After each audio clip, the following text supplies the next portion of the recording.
Getting a few things set up here. Got my water boiling, got my epoxy, and it's 2-to-1 ratio into my little mixing cup here. One of the most important parts about this, and I've done a video on this before, is mixing this properly and for as long as they tell you to. In this case, they say 3 minutes. I do set the timer on my phone and make sure that I do mix it for 3 minutes. So obviously I'm not going to sit here and make you watch me stir epoxy for 3 minutes, but alright, so I've got my epoxy mixed up. I've got a cheap paintbrush. I have not figured out how to get this tar bender off of a paintbrush, so whatever paintbrush you use is trash. One other important thing here is a razor. And change the razor blades. I've seen people using JigSkinz, and then when they go to make the cuts, I don't know what they do. They let their dog chew on it, or, you know, it's hard to say. A sharp razor, a whole package of 100 blades is like $10. Go through some blades, use a sharp razor every time, and your results are going to be much better. So what I've got here is I've got 2 of my lures.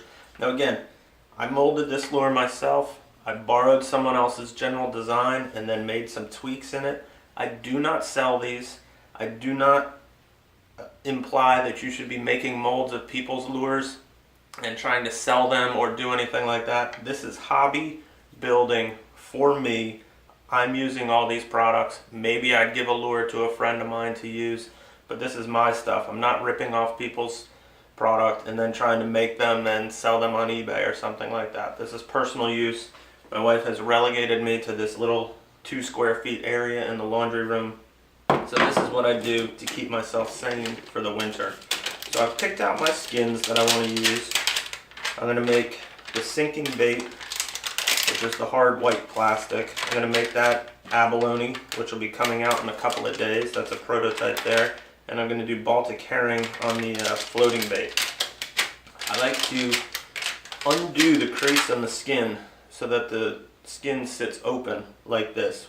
When there's a coat of epoxy on here, it's going to make it much easier for me to slide the bait into it without making a bigger than a big mess here.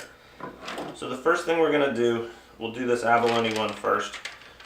Make sure that we don't need to trim too much off.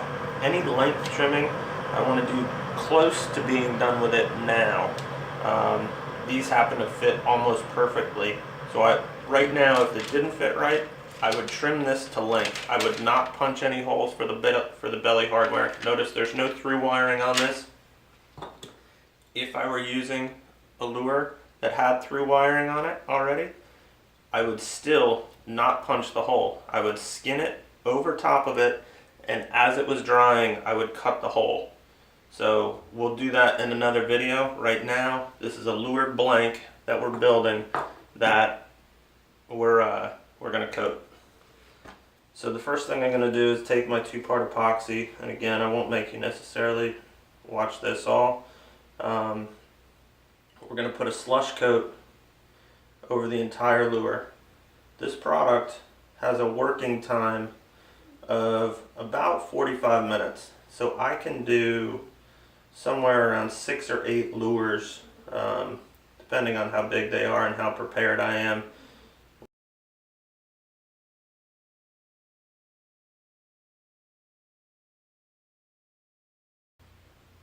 When you heat it, you're going to find that the epoxy is going to run out, because obviously you're heating the epoxy up, which makes it runnier.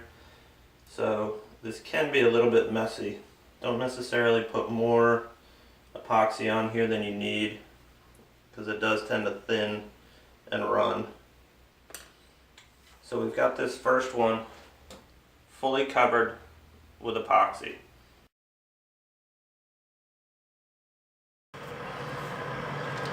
So with the lure inside, and it is slippery, unplug this for a second. It's going to slip and slide in here, so you need to sort of pinch it where you want it to be. What I typically do is I make sure that the logo is on the top of the bait, or you go from the bottom and make sure that the seam is on the hole of the bait, and you can sort of pinch it to hold it into place. I can tell that I've got enough skin on both sides Might need to push this back a tiny bit. So this is where you're going to need to practice. I take the heat gun, and especially on an image that has a fish on it, and we'll do that one in a minute, you can pre-shrink certain areas of the skin. I am not superhuman. This is hot on my hands. You can wear a glove, you can do whatever you want to keep yourself safe. I have my dial set exactly at the right temperature to shrink a skin. I start in the middle and feather my way out. Start in the middle, feather my way out. Again, you've got a chance here to make sure that things are lining up exactly where you want them. One of the reasons why the images have some dead space on them is obviously the product needs to shrink. So making something look like a fish, I never know what size lure you're going to put these on. Obviously something like this that's a cylinder is going to have the best results because it's the shape of a fish.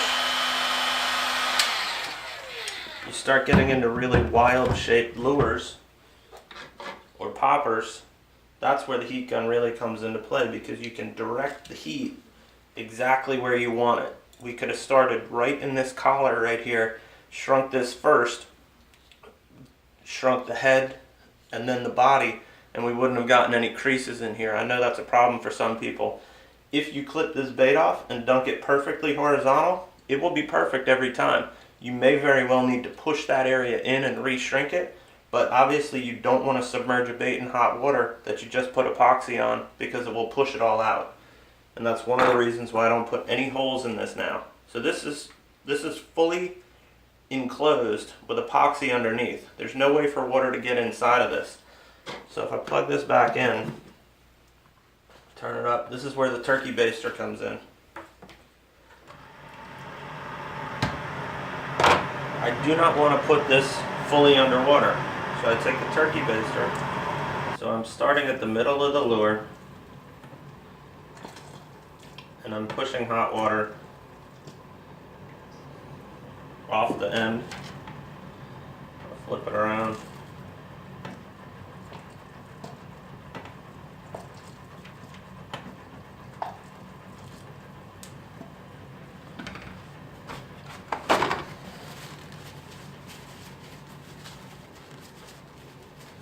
So I'm just drying this off so I can show you. So there's the lure. It's got a coat of epoxy underneath it, shrunk on. Now this will take, like I said, about 16 hours, so I'll leave this overnight to do whatever it's going to do. One thing that I do is I finish off the nose with a little grommet. I've got them the size of the hole that I drill. So while this plastic is hot, you can also manipulate it or push it in. Once it hardens, or once it cools, it hardens. So what I do is I want to bend that plastic over. I'll dunk it in the water for just a second to soften it, and then I'll fold it over with my fingers. You can actually get it to stay right there on the front of the lure. Put a grommet in.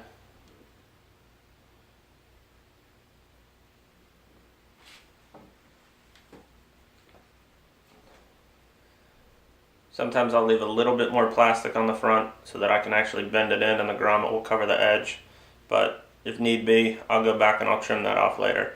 But I'm going to leave this one since I don't need to do anything with the hardware right now. This is done. I'll clean it off. I'll make sure that there's no epoxy on it.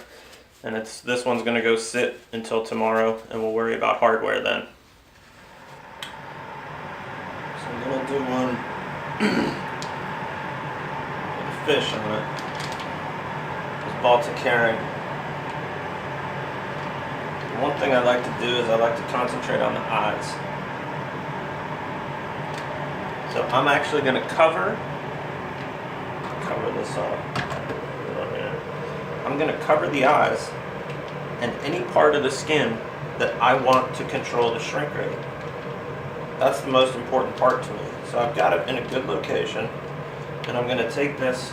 I want to shrink some of the back first, and then I want to shrink some of the belly, and it will leave the image undistorted.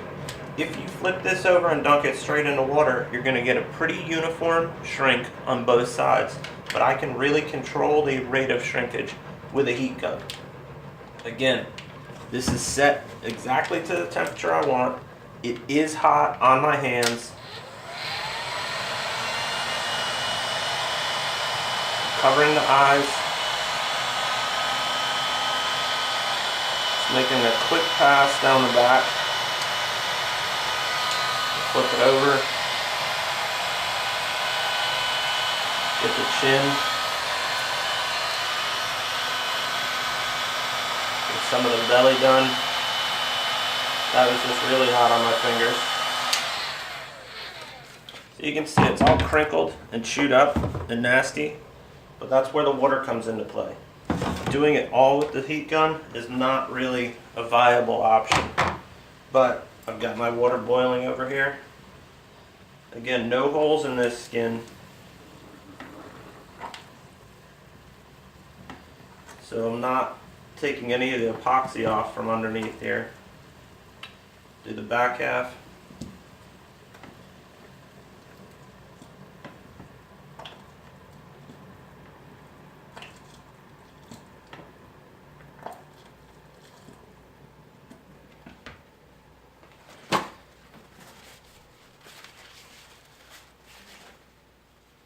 Now, I do a horrible job of making a lure, but there aren't too many people that could paint that. For a couple of dollars in literally 30 seconds, that is an awesome finish on a lure.